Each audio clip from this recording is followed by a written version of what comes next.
예, 안녕하세요. 동대문 진학상담센터 센터장 백승환입니다. 소리 잘 들리세요? 예, 소리 들리시면 채팅창에 한 분만 좀 소리 말씀 좀 해주시겠어요? 잘 들리시죠? 예, 특별하게 말씀 없으시면은 시작을 하도록 하겠습니다.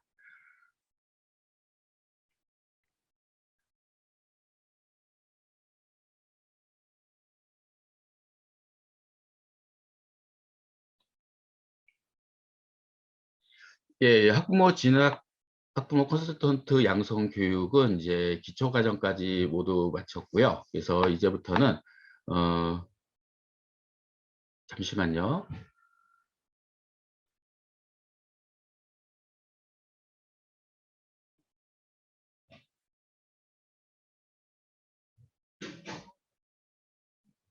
예, 이제부터는 심화 과정으로 사회교육 과정으로 시작을 하도록 하겠습니다. 화면에 보이시는 것 같죠? 15일을 오늘은 제가 이제 2023학년도, 2024학년 대학 입시에 관련된 내용들, 즉 이제 여러분들이 기초과정 8회 교육을 받으셨던 분들인데 모두 다 상반기, 하반기 때 받으셨죠? 근데 이 시간이 조금 지나서 그냥 오늘은 편하게 들으시면 될 것 같습니다. 전반적으로 입시가 어떻게 진행이 되고 있는지에 관련된 내용들, 현재 상태를 2023학년도와 2024학년별 예측하면서 같이 다시 한번 복습을 하는 시간을 갖도록 하고요. 두 번째 교육 시간에는 금요일이 되겠습니다. 12월 17일 날 금요일 오전 10시에 2015 개정 교육과정에 따른 학과 선택과 선택 과목에 관련된 내용을 가지고 진동섭 한국진로진학정보원 이사님께서 말씀해 주시겠습니다. 다들 아시겠지만 진동섭 선생님께서는 이제 뭐 TV에도 여러 번 출연을 하셨고, 그리고 굉장히 좀 유명하시고요. 그리고 교육과정 내에서는 아마 우리나라에서 손꼽히는 전문가이십니다. 교직에 계실 때부터 서울시 교육청에서 교육과정의 연수회를 통해서 각 우리나라 교육과정을 개정하시는데 깊숙이 관여하셨고, 지금도 교육부와 이렇게 자문을 하고 있는 걸로 알고 있습니다. 우리나라 최고의 전문가시니까 잘 들으시면 도움이 되지 않을까 생각이 들고요. 세 번째 과정에서는 다음 주 월요일이 되겠죠. 12월 20일 날 월요일 날 이재원 동국대 책임 입학사정관께서 학생부 종합전형에 대한 준비와 그리고 평가를 어떻게 이루어지고 있는지 관련된 부분들을 이제 설명해 주시겠습니다. 그리고 넷째 날에는 12월 22일이 되겠죠. 수요일 날은 여러 이제 학부모님들이 이제 실제 대학 입시를 공부를 하실 때 각 대학에서 발표하는 입시 요강이 있습니다. 입시 요강이 상당히 중요하고 그 입시 요강에 따라서 학생들이 지원할 때 유불리가 많이 발생하게 되는데, 이제 주요 대학들을 통해서 입시 요강을 어떻게 보고 어떻게 판단해야 될지에 대한 분석 부분들을 김창묵 경신고등학교 선생님께서 해주시겠습니다. 김창묵 선생님께서는 지금 경신고등학교에서 근무 재직 중에 있으시면서 대학교육협의회, 한국대학교육협의회의 파견 교사로 나아가 계십니다. 그래서 전국에서 여러 선생님들 만나 뵙고, 그리고 각 대학교에도 자문해 주시는 아주 굉장히 유명하신 선생님이십니다. 그래서 이번 이제 심화 교육 과정에는 기초 교육 과정과 달리 조금 주제별로 좀 꼭지를 나눠서 좀 더 심도 있게 교육 과정을 진행하도록 이제 저희가 준비를 했습니다. 그리고 강사진도 뭐 물론 저도 포함은 좋겠지만 전국에서 가장 유명한 분들 그리고 가장 전문가 분들로 제가 초빙을 해서 준비를 했으니까 끝까지 잘 들으시면 큰 도움이 되지 않을까 생각합니다. 그럼 지금부터 2023학년도, 2024학년도 대학 입시에 관련된 부분들을 이제 제가 맡은 꼭지를 설명을 드리도록 하겠습니다. 강의 자료는 미리 올려놨으니까 다운받아서 보시면 되실 것 같고요. 강의 내용은 아마 기초과정 때 수시와 정시 때 했던 내용들이 종합적으로 들어가 있고, 그리고 한데 연결이 되어 있으니까 조금 더 이해하시는 데 편하지 않을까 생각이 들고요. 그리고 입시라는 게 이제 여러 가지 강의도 많이 보시고 하셨을 텐데, 대체적으로 입시라는 것들은 한 사람의 이야기를 듣는 것보다는 여러 사람의 전문가들의 이야기를 듣는 것이 좋습니다. 왜 그러냐면은 전문가들이 생각하는 각자의 주요 포인트와 그리고 생각하는 부분들, 그리고 분석점 이런 것들이 상당히 다를 수가 있거든요. 한 가지 주제를 가지고 다각적으로 시각을 볼 수 있는 기회가 될 수 있기 때문에 가능하시면은 입시 설명이라든가 각 입시의 기관이라든가 그리고 학교 선생님이 강의하시는 내용들 같은 경우에는 다각적으로 들어보시고 종합적으로 판단 내리시는 판단 능력과 눈을 좀 가지셨으면 하는 생각이 듭니다. 그래서 오늘 이 시간은 지난 수시 모집과 정시 모집 때 강의해 주신 이재진 소장님과 이영호 수사님이 해주셨던 강의 내용을 좀 요약한 부분들이 있고요. 그리고 제가 보는 다른 시각에서 보는 강의 내용도 될 수 있으니까 편안하게 이번 시간을 편안하게 들으시면 될 것 같고 다음부터 강의는 조금 어려울 수 있습니다. 깊게 들어가는 부분들이 있으니까 그때는 이제 좀 더 자료집과 같이 한번 미리 공부를 하시면 좋지 않을까 생각합니다. 오늘 이제 여러분들하고 생각해 봐야 될 문제는 이야기를 나눠야 될 내용은 2023학년도와 2024학년도 대학 입시의 특징들 그리고 2015 개정 교육과정에 따른 수능과 학생부의 변화 이 두 번째 꼭지는 아마 이제 내일 모레 강의해 주실 진동 소선님과 잠깐 겹칠 수도 있고 그 내용을 저희가 갖고 온 내용도 있긴 하지만 저는 이제 간단하게 이제 주제만 넘고 넘어가도록 하고요. 그리고 세 번째는 수시 모집과 수시 모집의 각 이제 전형들 있죠. 교과 전형, 그다음에 종합 전형, 논술 전형에 대한 부분들이 어떻게 진행이 되고 있는지에 관련된 부분들, 그리고 정시 모집에 관련된 부분들을 이제 주요 특징들을 말씀을 드리도록 하겠습니다.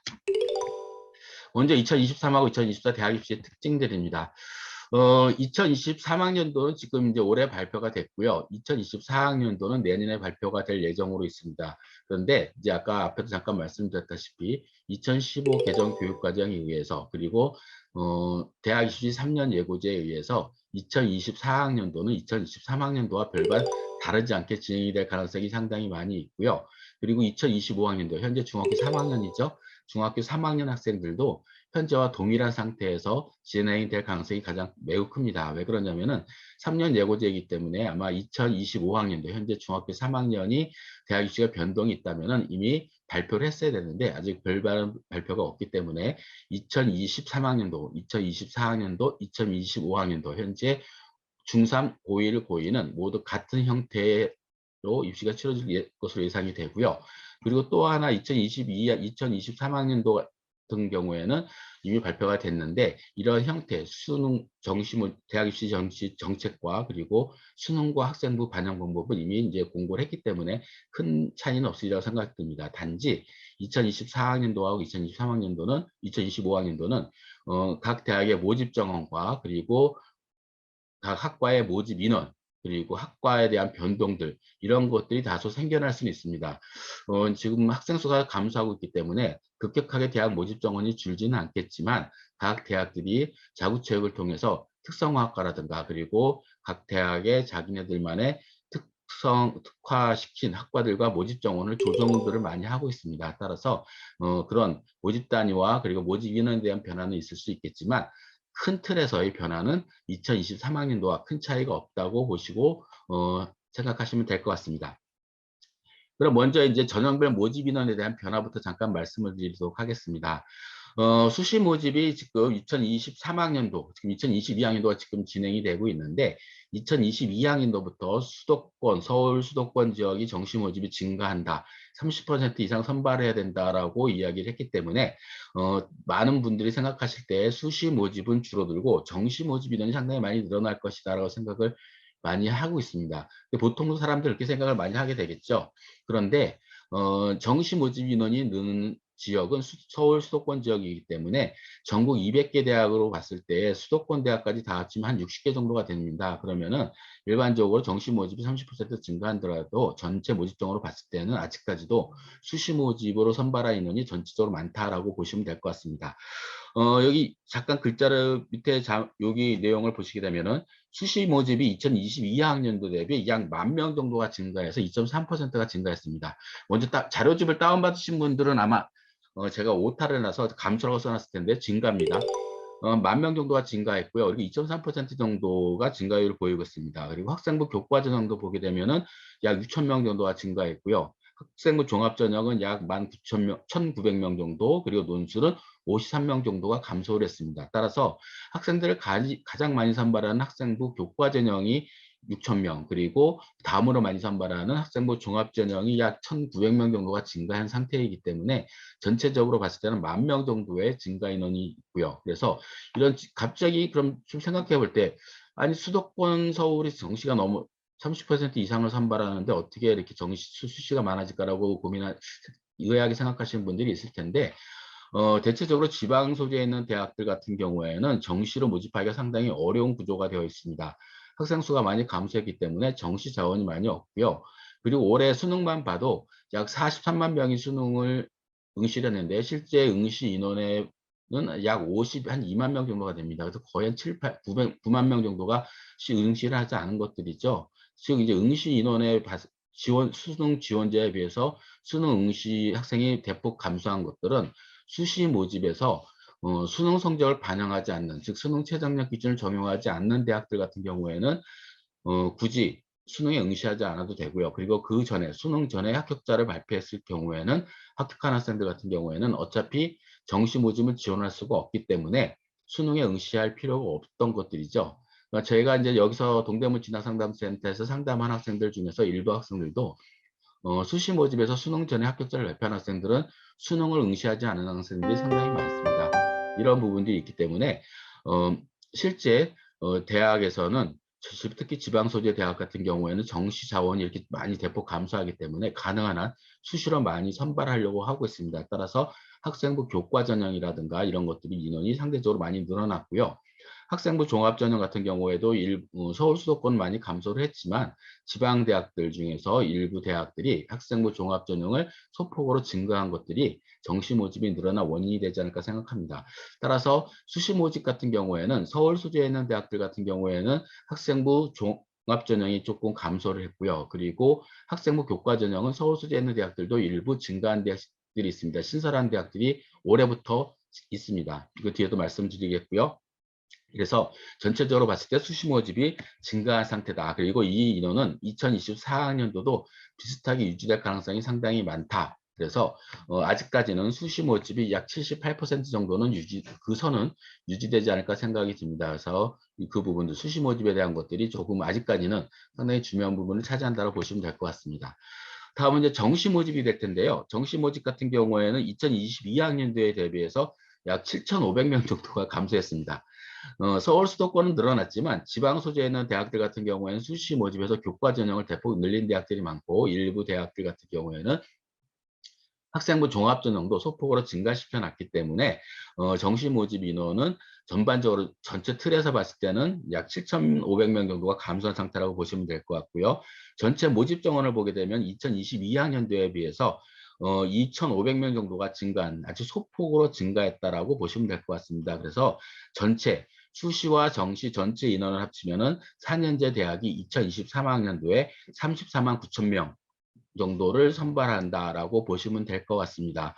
그래서 아직까지는 학생 수가 감소한 거에 비해서 대학들이 모집 정원을 아직은 축소하지 않은 상태이기 때문에 대학에 진학하는 것은 크게 어렵지는 않다. 그런데 우리가 원하는 대학들, 서울 소재 대학들이라든가 수도권 대학을 중심으로 지원율이 높기 때문에 아직까지도 이제 서울 수도권은 경쟁이 좀 치열할 수 있을 것 같고요.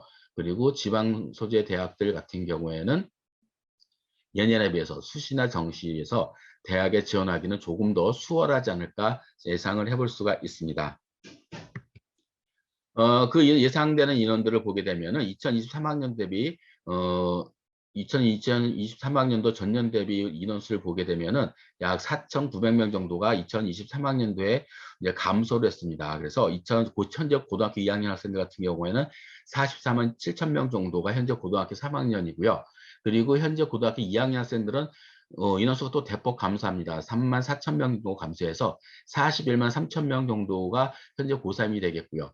따라서 현재 이제 재수생까지 합치면 올해 재수생이 약 13만 명 정도가 됐습니다. 수능에 응시한 학생들이 13만 명 정도가 되는데 재수생은 별로 크게 감소하고 있지 않고 올해는 약간 증가한 상태였습니다. 수능 응시생 비율을 봤을 때에는 재수생은 크게 감소하지 않을 것으로 예상이 되고요. 재학생 수는 2023학년도 현재 고등학교 2학년 학생들은 작년보다 약 5천 명 정도 감소한 상태이기 때문에 2022학년도하고 거의 흡사한 형태로 진행이 되지 않을까 생각이 되고요. 2024학년도 같은 경우에는 약 3만 4천 명 정도가 감소하기 때문에 2023학년도, 2022학년도보다는 대학에 진학할 때 경쟁률이 다소 떨어지거나 그리고 일부 대학을 중심으로 해서 합격선이 조금 낮아질 가능성이 많다. 즉 2024학년도는 2023학년도에 비해서 경쟁률이나 합격선이 다소 낮아질 가능성이 있다. 그러나 최상위권 대학 같은 경우에는 크게 변화가 없지 않을까 생각을 합니다.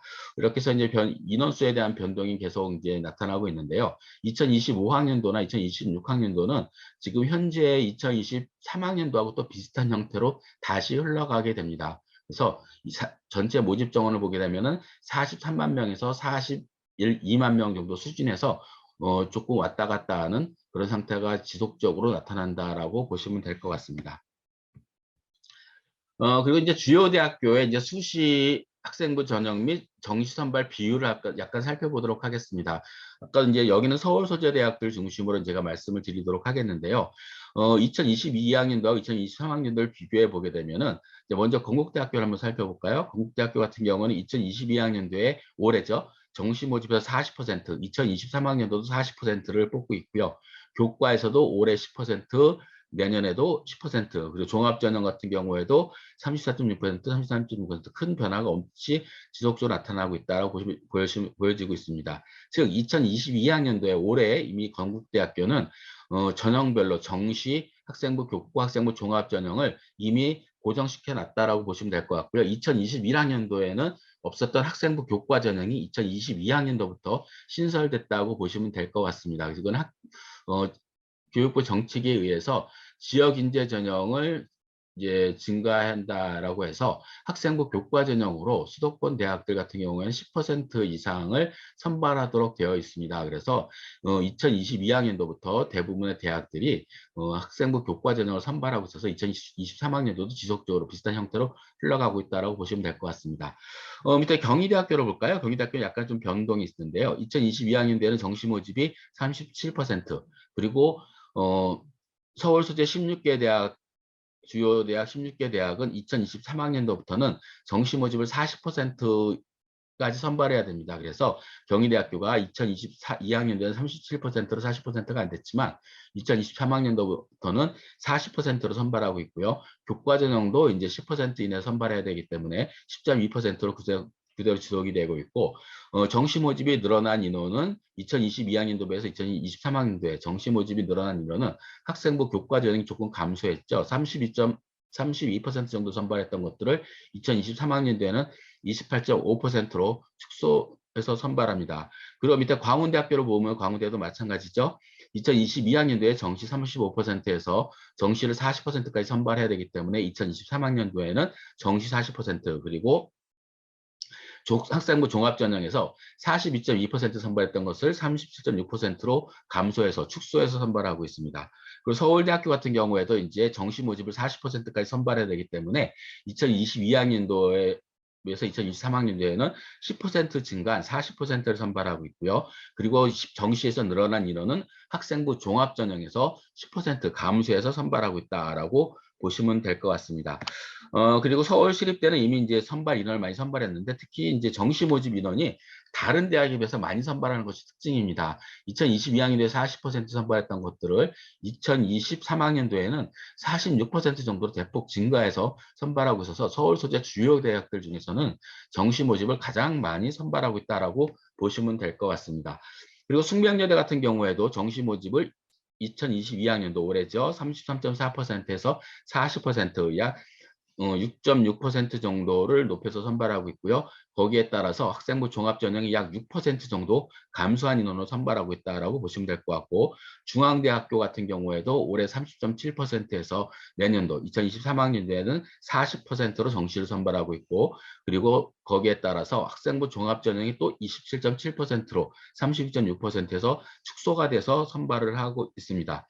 이렇게 주요 대학들이 2023학년도부터는 정시 모집을, 특히 서울 16개 대학은 정시 모집을 40%까지 선발해야 되겠고, 그리고 서울 수도권 지역은 2023학년도부터 본격적으로 30% 이상을 선발해야 됩니다. 따라서 2023학년도에는 서울 소재 대학들이 이런 증가된 인원수를 이제 학생부 종합전형에서 감소시켜서 축소시켜서 선발하고 있고요. 그리고 이미 학생부 교과 전형 같은 경우에 2021학년도에는 선발하지 않았던 뭐 성균관대학교, 서강대학교, 그리고 건국대학교, 동국대학교, 경희대학교, 이런 대학들이 2022학년도부터는 10% 수준으로 학생부 교과 전형을 신설해 선발하고 있습니다. 따라서 올해 같은 경우는 학생부 교과 전형으로 신설한 대학들이 많기 때문에 학생들이 최저학력 기준만 통과되면은 내신 성적으로 합격할 가능성을 기대를 해서 올해 같은 경우 수시 모집에서 학생부 교과 전형이 예년에 비해서 굉장히 경쟁률이 높아졌습니다. 굉장히 치열해졌다는 것들이죠.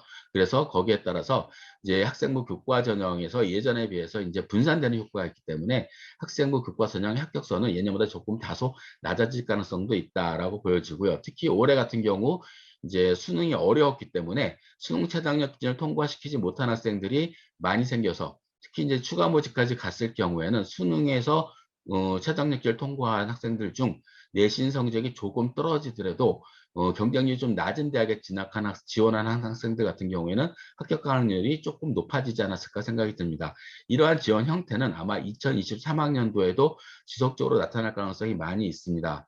수능이 어떻게 최저학력 기준이 어떻게 적용되느냐에 따라서 학생부 교과 전형은 좀 변수로 작용할 수 있겠고요. 학생부 종합 전형은 여전히 우리 학생들한테 특히 지방에 있는 학생들과 그리고 서울 수지에 있는 학생들 중에서 수능 중심으로 준비하지 않은 학생들 같은 경우에는 예년에 비해서 2023학년도에 약간 다소 인원이 줄어들긴 했지만 여전히 학생부 종합 전형은 일반 학생들, 일반 고등학교 학생들한테는 굉장히 수시 모집에서 수능을 중시하는 전형으로 선발하는 정시 모집보다는 조금 더 매력적인 전형이 되지 않을까 생각합니다. 따라서 2023학년도, 2024학년도에는 학생부 종합 전형이 올해보다도 조금 더 경쟁이 좀 치열하지 않을까. 특히 이제 올해같이 수능이 선택형 수능으로 바뀐 첫 해에서 봤을 때 굉장히 혼란스럽죠. 아직 뭐 생명과학2의 이제 법원의 판결에 따라서 수시 모집의 최종 합격자도 아직 연기가 됐고요. 그리고 선택 과목에 따른 유불리를 발생하는 그런 변수에 따른 영향들 때문에 아마 일반계 고등학생들 같은 경우에는 현재 고등학교 2학년, 1학년 학생들 같은 경우에는 수능 중심보다는 학생부 교과나 학생부 종합 전형으로 준비하는 학생들이 조금 더 늘어나지 않을까. 저렇게 확실치 않은 수능, 예전에는 정시로 가는 것들이 굉장히 조금은 좀 편했습니다. 점수로 선발하기 때문에 수능만 준비가 된다 그러면은 정시 모집을 선발할 전형에 지원하는 것이 훨씬 더 좀 편리했죠. 단순하고. 그런데 이제는 선택형 수능으로 바뀌면서 점수가 어떻게 진행이 될지에 대한 부분들에 대한 불확실성 때문에 수시 모집에 대한 수요도 조금 더 늘어나지 않을까. 특히 이제 수능이 강점을 보이는 학교는 제외되겠지만 인문계열 쪽에 있는 학생들과 그리고 일반 고등학교 재학생 중인 학생들 같은 경우에는 정시 모집보다는 수시 모집 선호율이 조금 더 높아지지 않을까 이렇게 조심스럽게 예상을 해볼 수가 있습니다. 몇 가지 이제 각 특징에 대한 부분들을 간단하게 말씀을 드렸고요. 이제 2015 개정 교육에 따른 이제 수능의 변경 사항들이 있습니다. 올해부터 적용이 됐죠. 원래는 2015 개정 교육 과정이 2021학년도 현재 대학교 1학년부터 적용이 돼야 되는데 그게 아직 시행이 되지 않았기 때문에 교육 과정은 그대로 2015 개정 교육 과정을 따랐고 수능은 예전에 했던 수능 형태로 2021학년도에는 진행이 됐지만 본격적으로 2015 개정 교육 과정에 따른 교내 교과와 그리고 수능의 형태가 처음으로 적용되는 동일한 형태로 적용되는 2022학년도가 첫 해라고 보시면 될 것 같습니다. 그래서 죄송합니다. 제가 감기가 걸려갖고요.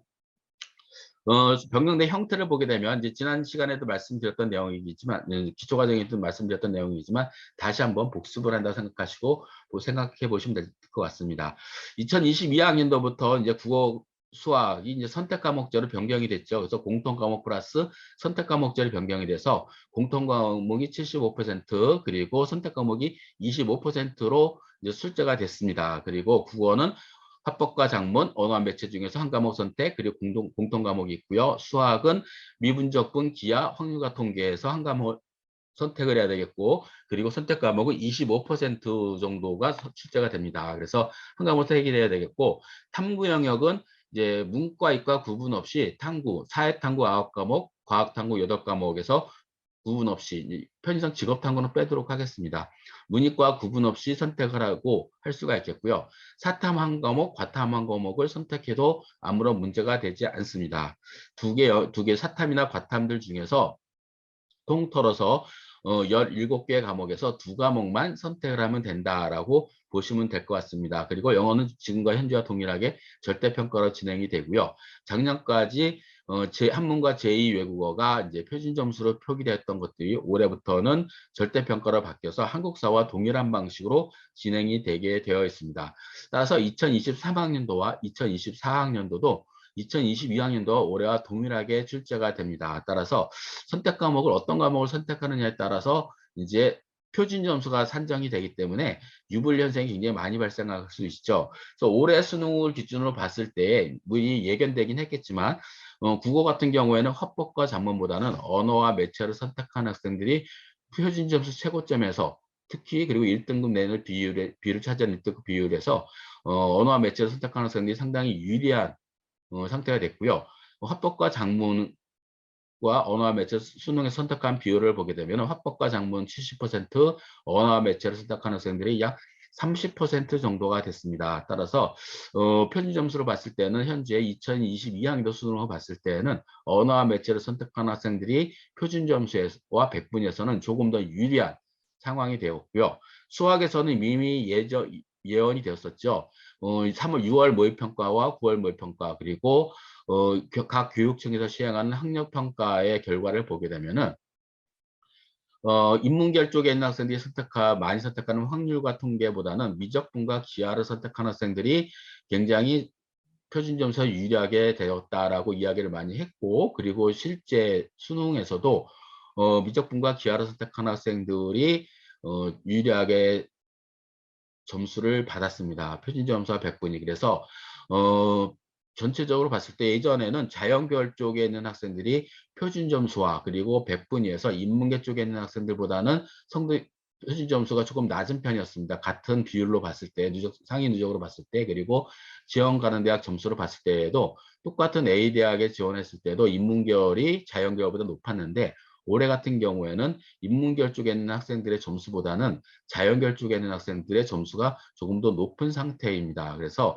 아마 수학에 대한 영향이 중요하게 작용을 했고요. 그리고 또 하나가 이제 탐구 과목에 의한 영향도 있습니다. 탐구 영역 같은 경우에는 사회탐구, 과학탐구가 있는데 사회탐구 최고점을 나타낸 과목이 아마 68점으로 기억이 되고요. 그리고 자연계열 쪽에 있는 과목은 지구과학 2가 77점인가 아마 79점인가 그랬던 것 같고 지구과학 1이 77점이었던 걸로 기억이 되는데 상당히 높았습니다. 그래서 특히 지구과학 같은 경우에 자연계열 쪽에 있는 학생들이 가장 많이 선택하는 과목들이거든요. 그래서 단순 표준 점수로만 비교해 봐도 사회탐구를 선택하는 학생들보다는 과학탐구를 선택하는 학생들의 표준 점수와 백분위가 월등히 높게 나타났습니다. 그래서 전반적으로 총점을 비교해 봐도 인문계열 쪽에 있는 학생들이 국어, 수학, 사회탐구 점수보다 자연계열 쪽에 국어, 수학, 과학탐구를 선택한 학생들의 점수가 높았습니다.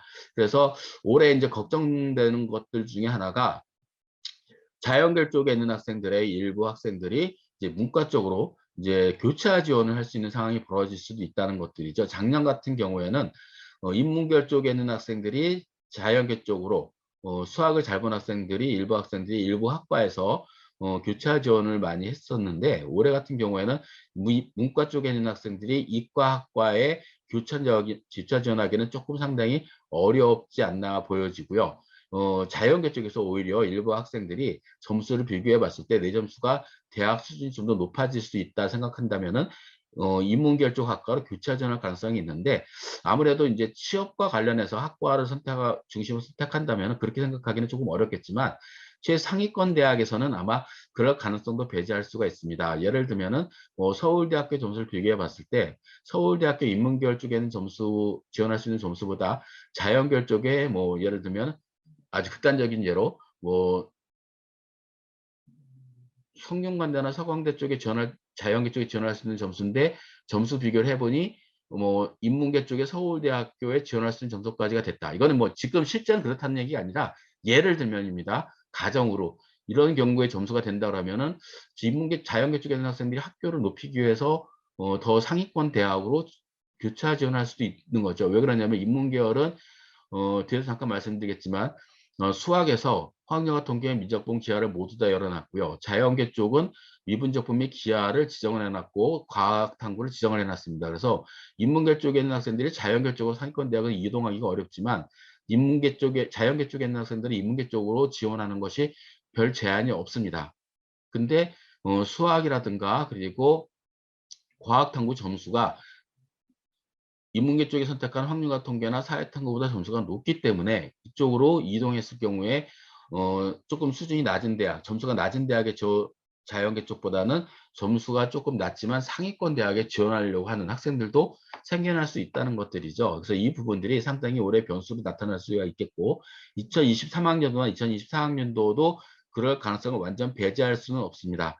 그래서 이 부분들은 이제 평가원에서 문제 난이도를 어떻게 조절하느냐에 따라서 달라질 수가 있는데 아마 이제 이런 부분들은 올해 이제 굉장히 충격적인 수능이었죠. 좀 많이 어려웠고 선택 과목 간 편차가 좀 있었기 때문에 평가원에서 내년도 2023학년도와 2023학년 4학년도는 좀 더 고민을 해서 연구를 해서 아마 이 편차는 좀 줄어들 가능성은 있겠지만 아직까지 이제 어떻게 될지 모르겠지만 지금 현재 상황으로는 이제 지금 제가 말씀드린 형태의 상황이다라고 보시면 될 것 같습니다. 좀 복잡하죠. 그래서 이제 수능으로 이제 올해 저도 이렇게 복잡한 수능 계산하기 어려운 수능은 처음 봤습니다.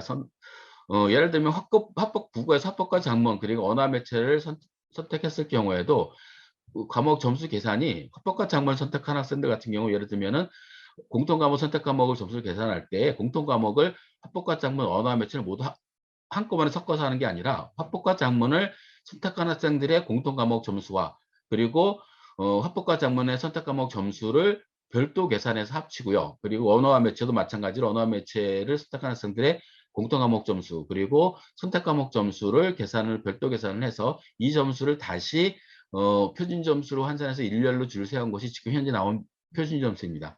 굉장히 복잡해요. 점수 계산하실 필요 없는데 이게 복잡한 과정을 거치는 것들로 이제 선택 과목에 따른 것들을 보정해 주겠다고 했는데 이러한 것들이 선택 과목을 선택한 학생들의 수준에 따라서 좀 달라졌기 때문에 이러한 현상이 많이 나타나지 않았나 생각을 합니다. 이렇게 해서 이제 수능에 대한 변화를 이제 살펴봤고요. 그다음에 선택 과목에 대한 부분들인데 이제 선택 과목들을 이제 보시게 되면은 국어 영역에서 언어와 매체, 화법과 작문을 모두 다 지정한 대학이 전국에서 183개 대학입니다. 현재 2023학년도 기준으로 봤을 때. 그럼 대부분의 인문계열 쪽 학과들에서는 언어와 매체, 화법과 작문을 모두 다 응시를 할 수 있도록 열어놨다는 거죠. 그리고 수학에서 미적분 및 기타를 지정한 대학, 즉 수학에서 확률과 통계를 응시하지 못하게 하고 미적분과 기하를 응시한 학생만 지원할 수 있는 대학이 58개교입니다. 이 학교들을 보게 되면은 서울 소재 대학들, 주요 대학들은 모두 다 들어가 있고요. 그리고 지역 거점 국립대도 여기에 포함이 됩니다. 그래서 약 58개 대학들, 즉 인문계 쪽에서 확률과 통계를 본 학생들은 이 58개 대학의 자연계열 쪽에 교차 지원을 할 수가 없지만 미분적분 및 기하를 선택해서 응시한 학생들 같은 경우에는 인문계열 쪽에 있는 학과에 모두 다 지원할 수가 있다는 구조가 되겠죠. 그래서 이러한 부분들 때문에 자연계 쪽에 있는 학생들이 인문계 쪽에 특히 상위권에 있는 학생들이 좀 대학을 높여서 지원할 수 있는 가능성도 어느 정도 있었다는 것들을 앞부분에서 말씀드린 것들입니다. 그리고 수학에서 미적분 및 기하, 확률과 통계를 모두 다 허용한 대학이 175개 대학. 화면에서 보시는 대학들인데요. 이 대학들은 대체적으로 보게 되면 인문계열 쪽입니다. 그리고 탐구 영역에서도 보게 되면은 사과탐을 모두 다 선택할 수 있는 대학이 96개 대학입니다. 즉 대부분의 대학들이 사과탐을 지정을 다 풀어놨고요. 인문계 쪽에서. 그리고 과탐을 지정한 대학들은 62개 대학입니다. 대학들을 보시게 되면 이제 앞에 대학과 비교해 볼까요? 62개 대학인데 대학명 보면 가천대, 가톨릭대, 강원대, 건국대, 경희대 이런 대학들인데 수학에서 미적분 및 기하를 선택한 학생 대학들도 봐도 별 대학의 차이가 없죠. 그럼 결국은 수학에서 미적분 및 기하를 지정한 대학들은 뒤에서 보시는 것 같이 과학탐구도 지정을 대부분의 대학이 동일하게 같이 했다. 일부 대학을 제외하고는. 그래서 자연계 쪽 대학은 주요 대학과 그리고 지역 거점 국립대를 중심으로 해서 수학에서 미분적분 및 기하를 한 과목을 지정을 해놨고요. 그리고 과학탐구를 지정을 해놨다라고 보시면 될 것 같습니다. 그래서 이러한 부분들이 이제 교차 지원할 때 변수로 예전 같은 경우에는 서울의 소재에 인서울 하려고 하는 일부 학생들이 서울의 인문계 쪽은 인서울 하기 어려운 점수지만 수학을 잘 봤을 때는 자연계로 갔을 때 인서울이 가능한 점수대로 지원을 했지만 올해는 상황이 조금 달라졌다. 그래서 인문계 쪽에 있는 학생들이 자연계로 교차 지원하기는 약간 어려운 형태가 됐고요. 따라서 자연계열 같은 경우에는 학과 같은 경우에는 꼭 상위권 대학이 아니더라도 인서울 같은 경우에는 예년에 비해서 인문계 쪽에 있는 학생들이 넘어오는 비율이 상대적으로 줄어들었고요. 그리고 학생 수를 보게 되면 현재 인문계열 쪽 학생 수가 수능 응시생이 자연계열 응시생보다 55%대 45%로 인문계 학생들이 조금 더 점수가 학생 수가 더 많습니다. 그래서 자연계열에 있는 학생들 같은 경우에는 대학에 지원하기가 약간 수월할 수가 있겠지만 인문계열 쪽은 예년에 비해서는 교체 지원을 할 수 있는 자연계열 갈 수 있는 인원수가 대폭 감소가 될 가능성이 있기 때문에 정시 모집에서 지원할 때에 점수가 아주 좀 경쟁률이 조금 예년에 비해서는 좀 치열하지 않을까 예상을 할 수가 있겠습니다. 그리고 탐구 중에서 이제 사과탐과 직탐까지 모두 다 포함하면 96개 대학 정도가 되겠죠. 그래서 앞에 있는 대학들, 사회과학을 더 진흥한 대학과 이렇게 합쳤을 경우에는 인문계열 쪽은 대부분이 사회과학을 모두 다 열어놨다라고 보시면 될 것 같습니다. 이게 수능에서의 주요 사항이라고 보시면 될 것 같고요. 이제 학생부로 좀 넘어가 보도록 하겠습니다. 이제 학생부 이제 변경 사항은 다 설명을 드렸던 부분들이긴 한데요. 다시 이제 한번 요약을 한번 하도록 하겠습니다. 2022학년도부터 2023학년도 현재 학생부 성적의 변경 사항은 2023학년도하고 2024학년도하고 약간의 변동 사항이 있습니다. 그걸 나눠서 보시게 되면은 인적 사항은 동일하고요. 출결도 동일하고요. 이제 수상 경력이 이제 바뀌게 됩니다. 2023학년도까지 2022학년도, 2023학년도는 총 학기당 한 개씩 해서 총 6학기니까 6개까지 수상 기록을 대학에서 반영할 수가 있었습니다. 그래서 수시 모집에 지원할 때에는 3학년 1학기까지만 반영이 되니까 총 5건까지가 수시 모집에 반영이 됐었는데요. 이제 2024학년도에는 수상 기록은 대학 입시에서 반영하지 않습니다. 그래서 현재 고등학교 1학년 학생들 같은 경우에는 수상 기록이 반영되지 않기 때문에 굳이 학교에서 시행하는 각종 경시대회라든가 각종 대회에 굳이 참가하지 않아도 큰 문제는 없다. 그 대신에 이제 그런 경시대회라든가 이런 것들이 자율활동이라든가 진로활동이라든가 이런 것들에 대해서 뭐 대회에는 표기되기 어렵겠지만 이런 것들에 참여해서 좋은 결과물을 냈다는 것들은 뭐 기록이 될 수 있겠지만 수상 기록 자체는 들어가지 않는다. 그래서 이런 대회 같은 것들이 2024학년도부터는 별로 중요하지 않게 작용이 된다라고 보시면 될 것 같고요. 자격증 및 인증 취득 사항은 이제 2022학년도부터 이미 대학에서 반영하지 않고 있습니다. 그래서 2022, 2023, 2024는 반영이 되지 않는다. 그리고 창의적 체험활동 넘어가게 되면은 자율활동 같은 경우에는 연간 500자는 그대로 유지가 됩니다.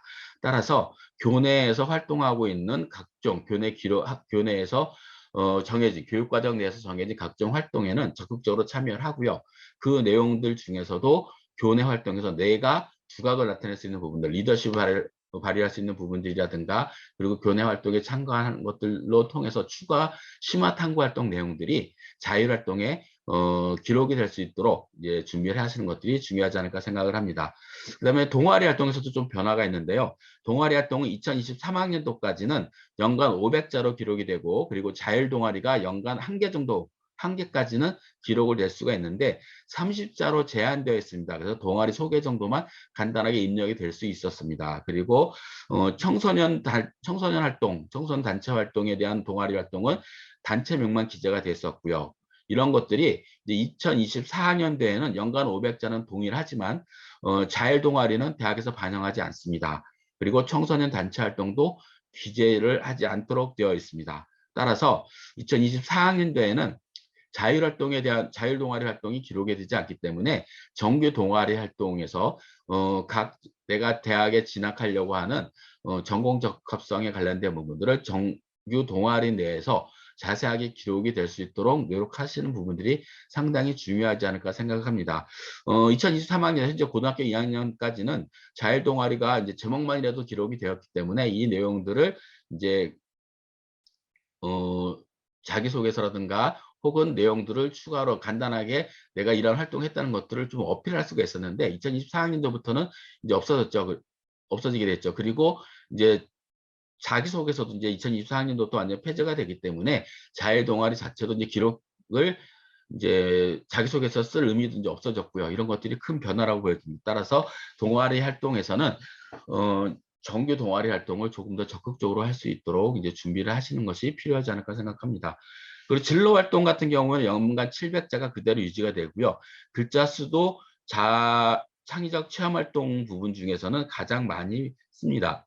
500자 그대로 기록이 되니 700자가 그대로 유지가 되기 때문에 자율활동보다는 오히려 더 진로활동을 적극적으로 활용하는 부분들이 필요하지 않을까 생각합니다. 즉 자율활동 부분에서는 내가 전공 적합성과 관련된 것들 그리고 전공과 관련된 발전 가능성을 보여줄 수 있는 부분들을 자율활동 기록에 적극적으로 활용을 하시는 것이 중요한 부분이 되지 않을까 생각을 합니다.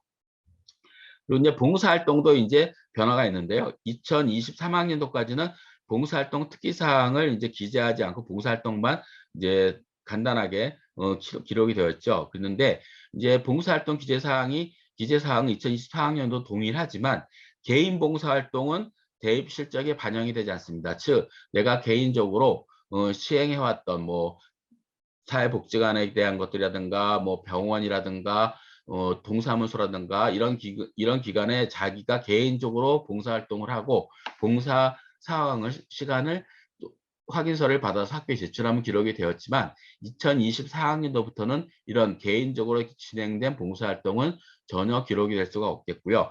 단 학교 교육 계획에 따라서 교사가 지도한 봉사활동들, 즉 선생님이 지도하시고 교육과정에 기록이 되어 있는 부분들은 할 수가 있습니다. 봉사활동이 즉 학교에서 허락된 것들은 할 수가 있겠지만 개인에 의한 봉사활동의 확인서를 받는 것들은 큰 의미가 없다. 따라서 이제 우리가 학생부 종합전형에서 중요하게 생각되었던 것들이 2024학년도에는 상당히 많이 변화가 되어 있습니다. 따라서 이런 창의적 체험활동 부분들이 2023학년도까지 중요하게 되었던 부분들이 2024학년도에는 조금 더 약화되었다. 약화? 좀 중요도가 조금 다 떨어진 것처럼 보이긴 합니다. 하지만 지금 기록될 수 있는 부분들에 대해서는 충실하게 기록이 되어 있도록 최대한 노력은 하시는 것이 중요하지 않을까 생각합니다. 그래서 이런 학생부 변동사항 때문에 중요한 사항들은 다음 주 월요일 날 이재원 동국대학교 책임 입학사정관님께서 이제 설명을 해주실 텐데 이때 궁금한 사항은 조금 더 질문을 해주시면은 아주 좀 자세하게 좀 답변을 받지 않을까 생각합니다. 이렇게 바뀌게 되었고요. 그리고 이제 교과학습 발달 상황은 이제 동일합니다. 교과학습 발달 상황은 2023학년도와 2024학년도나 동일한데요. 이제 영재 발명 교육 실적은 대학에 반영이 되지 않기 때문에 기록하지 않으시면 기록이 안 되고요. 그리고 2023학년, 2022학년도, 2023학년도부터도 방과 후 활동은 기록이 되지 않았습니다. 그래서 24학년도에도 마찬가지로 방과 후 활동은 기록이 되지 않는다라고 보시면 될 것 같고 과목당 500자는 동일합니다. 그래서 동일 과목이 1, 2학기 때 수강을 했으면 각 학기당 250자씩 기록이 되도록 하고 있고요. 그래서 교과학습달당은 변경 사항이 거의 없죠. 그래서 학생부 종합전형이라고 하더라도 이제는 교과학습 발달 상황이 상당히 중요한 부분을 차지하지 않을까. 즉 내신 성적도 중요하지만 그 세부 능력 특기 사항에 기록이 되고 있는 사항들, 교과목에 대한 사항들, 과목당 선생님이 써주시는 내용들이 상당히 중요한 부분을 차지하도록 되어 있습니다. 그래서 우리 학생들 같은 경우가 수업 시간에 얼만큼 많이 열심히 적극적으로 참여하고 그리고 탐구 활동을 얼만큼 열심히 했는지가 상당히 중요한 부분이 차지하지 않을까 생각합니다. 따라서 제가 봤을 때에는 이 학생부 종합전형에서는 학업 역량이라든가 전공 적합성 이런 것들이 학업과 연관된 것들이 상당히 중요하게 많이 작용되지 않을까 생각이 들고요. 발전 가능성이라든가 부분들은 이제 탐구 활동을 통해서 조금 더 심도 있게 진행을 하는 부분들이 중요하게 작용이 되지 않을까 생각을 합니다. 그리고 거기에 따라서 7번 독서활동도 지금까지는 2023학년도 현재 고등학교 2학년까지는 도서명과 저자까지 그래서 제가 무슨 책을 읽었냐까지는 알 수가 있는데요. 2024학년도부터는 도서명과 저자도 기록이 되지 않고 대학 입시에서 반영이 되지 않습니다. 즉 대학에 넘어갈 때에는 학생부 성적이 넘어갈 때에는 독서활동 상황이 넘어가지 않는다는 거죠. 이렇게 해서 이제 그러면 이제 많은 사람들이 생각할 때, 그럼 독서 활동이 중요하지 않나? 라고 생각할 수 있지만 그렇지는 않습니다.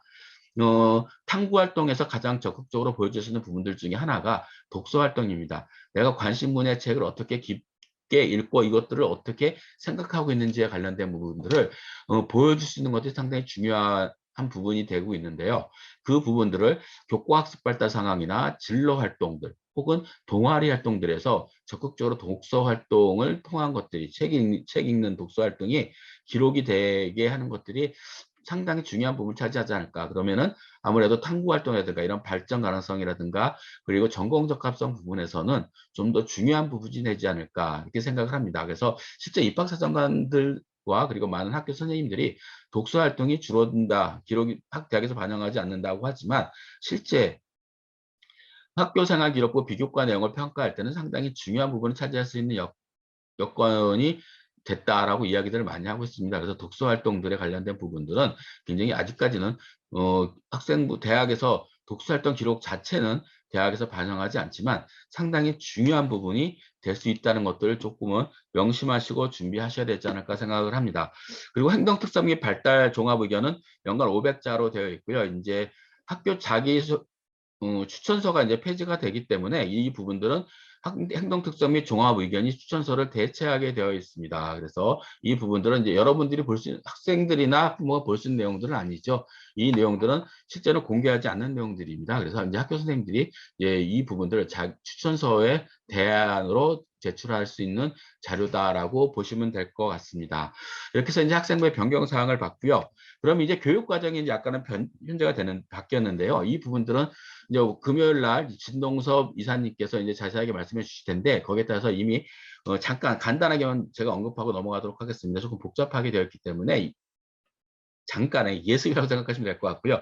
이 화면에 보이는 자체도 진동섭 선생님이 만드신 자료입니다. 간단하게만 제가 이렇게 되어 있고 금요일 날은 조금 더 자세하게 들으시면 될 것 같습니다. 현재 교육과정 체제가 이제 교과와 창의적 체험활동 나눠져 있는데요. 교과는 보통교과, 전문교과로 나눠져 있고요. 그리고 보통교과에는 공통과목, 선택과목, 그리고 선택과목에는 일반 선택과목과 진로 선택과목이 있는데 여기 보시는 제가 금방 말씀드린 보통교과 이 부분 있죠. 여기 빨간색 부분들, 이 부분들이 이제 일반계 고등학교에서 이제 진행이 되는 부분들에는 교과 과정이라고 보시면 될 것 같고요. 전문교과는 전문교과 1, 전문교과 2는 대체적으로 봤을 때 특목고와 일부 자사고에서 진행되는 부분들이라고 보시면 될 것 같습니다. 따라서 일반계 고등학교 다니는 학생들은 여기 왼쪽에 보시는 붉은 색깔 쪽에는 교과 교육 과정에 의해서 진행이 되고요. 창의적 체험 활동은 이제 아까 학생부에서 말씀드렸던 것처럼 자율활동, 동아리활동, 봉사활동, 진로활동 이 상태는 그대로 진행이 된다라고 보시면 될 것 같습니다.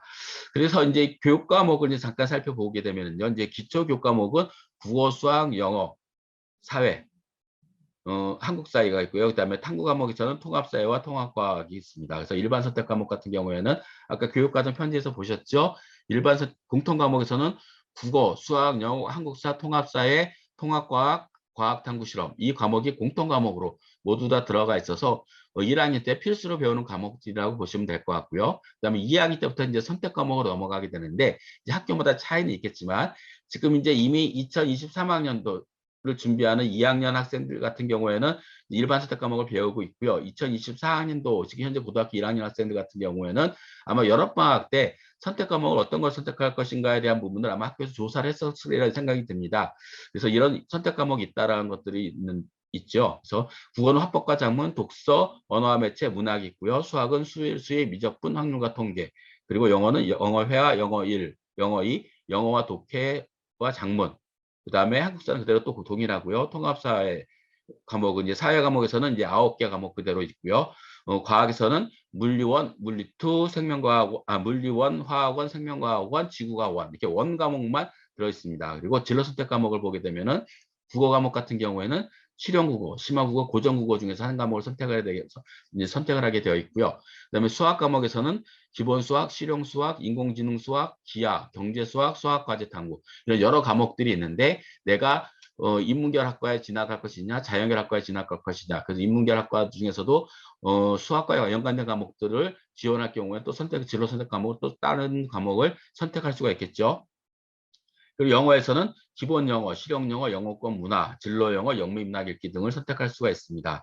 그리고 사회 과목에서는 이제 여행지리, 여행지리, 이제 사회문제 탐구, 그다음에 고전과 윤리 이런 과목들을 선택할 수가 있겠고요. 과학에서는 이제 투과목, 물화 생지의 투과목들과 과학사, 생활과학, 융합과학 등을 선택할 수가 있습니다. 따라서 이제 과학 과목이라든가 사회 과목 같은 경우에도 내가 선택하는 학과에 따라서 학생부 종합전형에 지원할 때 선택하는 학과에 따라서 어떤 과목을 선택하는 것이 유리할 것인가에 관련된 부분들은 조금 고민을 하고 선택을 해야 되는 부분도 있습니다. 이 부분은 금요일 날 이제 진동수 선생님이 자세하게 설명해 주실 거고요. 일단은 이러한 과목들을 선택한다라는 것들을 부모님들이 이제 알고 계시면 좋지 않을까 생각합니다. 그리고 일반 이제 과목들 중에서 체육이 있고요. 그다음에 생활과 교양에서는 기술과정, 제외국어가 있습니다. 이건 참고로 보시면 될 것 같습니다. 이런 과목들이 있다라고 보시면 될 것 같고요. 그래서 이제 구조를 보게 되면 국어는 일반 선택 과목 같은 경우는 다시 한번 복습을 하겠습니다. 화법과 작문, 독서, 언어와 매체, 문학이 있는데 여기서 이제 수능에서 이제 출제되는 범위가 공통 과목이 독서와 문학이 되겠고요. 선택 과목이 화법과 작문, 언어와 매체 중에서 한 과목을 선택하고 그리고 진로 선택 과목은 실용국어, 시바국어, 고전 읽기 과목 중에서 이제 선택을 할 수 있는 것들이다. 라고 이제 보여지겠고요. 이제 선수 과목은 없습니다. 국어에서는 일반 선택 과목을 아무거나 선택한 후에 진로 선택 과목을 선택해도 상관은 없다라고 보면 될 것 같고요. 수학 과목에서는 수의는 이제 선택 과목, 공통 과목이 되겠죠. 수능에서. 그리고 미적분과 확률과 통계 중에서 선택하면 되겠고, 진로 선택 과목에서는 경제 수학, 기하, 그리고 실용 수학, 수학까지 탐구 중에서 선택을 할 수가 있겠습니다. 그리고 선수 과목은 없고요. 단지 이제 전문 교과는 이제 뭐 일반 특목고에서 하는 과목들이라고 보시면 되겠고요. 일반 선수 과목에서 이제 공통 과목에서 제외된 수1, 수2, 수2 같은 경우는 이제 미적분을 한산 학생들, 그러니까 수학 1과 수2를 한 학생들만이 미적분을 선택할 수 있다는 것들입니다. 그리고 경제 수학을 선택한 학생들은 수1까지는 수학 미리 선수 들어야 된다는 것들이죠. 그래서 이 부분들. 그래서 예를 다시 정리해서 말씀드리면은 미적분을 선택하려면은 수학 1과 수학 2를 들어야 되겠고요. 그 다음에 경제 수학을 선택하려고 하는 학생들은 사전에 수학 1까지는 들은 학생들이 선택할 수 있는 과목이다라고 보시면 될 것 같습니다. 그리고 영어 과목은 이제 영어 회화, 영어 1, 영어 독해와 작문이 있고요. 그리고 영어 2가 있는데 영어 1과 영어 2는 이제 수능 과목이 되겠고요. 그리고 여기서 이제 진로 선택 과목은 이제 실용 영어, 영어권 문화, 그다음에 진로 영어, 영미 문화권이 있고요. 그리고 영어 2를 하려면은 영어 2의 선수 과목은 영어 회화, 영어 1, 영어 독해와 작문을 이런 과목도 들었던 학생들만이 영어 2를 들을 수 있다는 것들입니다. 그러니까 수강을 할 수 있다는 것들이죠. 그러니까 영어 2를 선택을 하려면 일반 선택하려면 영어 회화와 영어 1, 영어 독해와 작문 중에서 이 과목들을 수강한 학생들만이 들을 수 있다는 것들이라고 보시면 될 것 같습니다.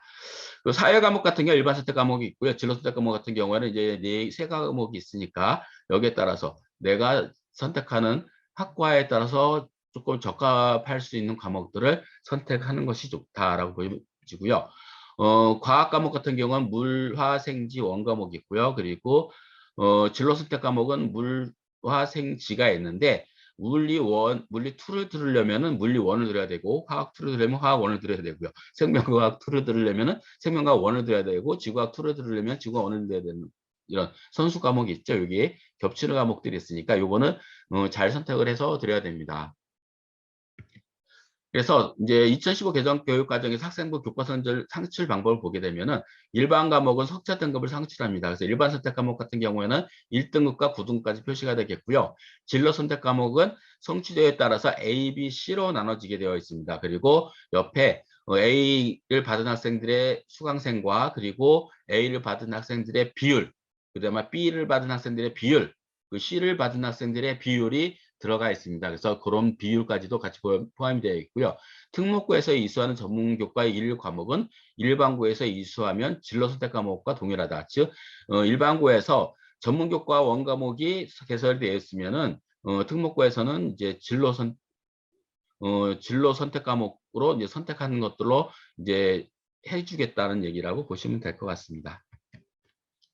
따라서 이제 이것들은 이제 대학에서 이제 밑에 나와 있는 경희대, 건국대, 연세대, 중앙대, 한국외대 등이 이제 대입 활용 방안 연구라 그래서 진로 선택 과목의 대입 활용 방안 연구라 그래서 각 계열별로 어떤 진로 선택 과목을 선택하는 것이 유리한지에 대한 부분들을 이제 이야기한 내용들인데 잠깐 참고로 보시게 되면은 인문계열에서는 필요성이 50% 있는 과목들은 쭉 나와 있고 이제 필요성이 70% 있는 과목들 꼭 이제 들은 것이 굉장히 유리하다는 거죠. 70% 이상 들으면은 필요한 과목들이라고 하니까 그 과목들 중심으로 보시게 되면은 인문계열 쪽, 그러니까 인문계열이라 하면은 어문계열, 인문과학과 그다음에 어문계열이 쪽에 있겠죠. 인문과학 쪽에는 뭐가 있을까요? 학과로 따지면은 사학과, 철학과 이런 과목들이 인문과학 쪽이 되겠고요. 어문계열은 각종 어학 계열이 되겠죠. 뭐 국문과, 영문과, 불문과, 중문과, 일문과 이런 것들이 어문계열 쪽이 되는 것들을 주로 이제 인문계열 쪽이라고 이야기를 하게 되는데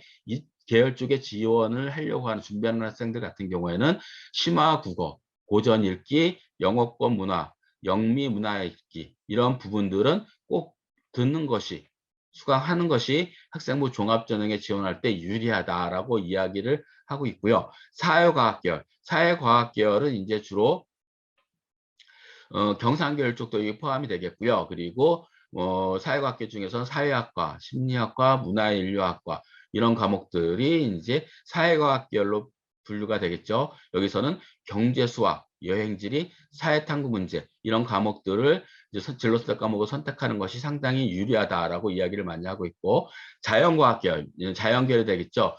물리, 생명과학, 화학, 지구과학, 수학 이렇게 순수 과학 학문 쪽 분리된 학과들 같은 경우에는 기하, 수학과제 탐구, 물리2, 화학2, 생명과학2, 지구과학2, 융합과학 이런 과목들을 수강하는 게 좋겠고요. 이 2 과목 같은 경우에는 내가 지원하는 과목들과 지원하려고 하는 학과와 연관된 과목들이 연결되면 좋겠다. 따라서 일반 선택 과목에서 과원 과목들과 과학2가 연결이 되기 때문에 진로 선택을 할 때에 이런 부분들은 고려를 해서 진로 선택 과목을 고려를 해서 선택을 해야 된다라고 보시면 될 것 같습니다.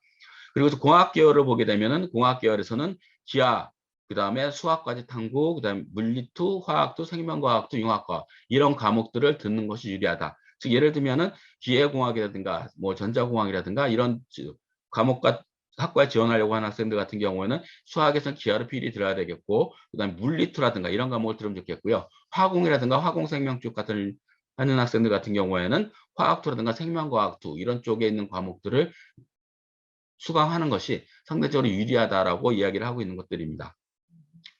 그리고 의학 계열 같은 경우에는 기하, 수학과제 탐구, 화학도, 생명과학도 이런 과목들을 수강하는 것이 학생부 종합전형에 지원할 때 유리한 과목들이다라고 이야기를 하고 있습니다. 그래서 이런 과목들이 있으니까 자녀분이라든가 혹시 다른 학생들을 이제 상담을 하실 기회가 있다면은 이런 과목들이 있다는 것들을 말씀해 주시면 좋지 않을까 생각을 합니다. 이렇게 해서 이제 교육과정의 이제 수능과 학생부 교육과정에 대한 것들을 이제 말씀을 드렸고요. 지금은 이제부터는 각 전형별로 수시 모집과 정시를 나눠서 수시 모집은 교과 전형, 종합 전형, 농술 전형 그리고 정시 모집은 어떻게 진행이 되고 있는지에 관련된 부분들을 이제 간략하게 말씀을 드리도록 하겠습니다. 먼저 학생부 교과 전형입니다.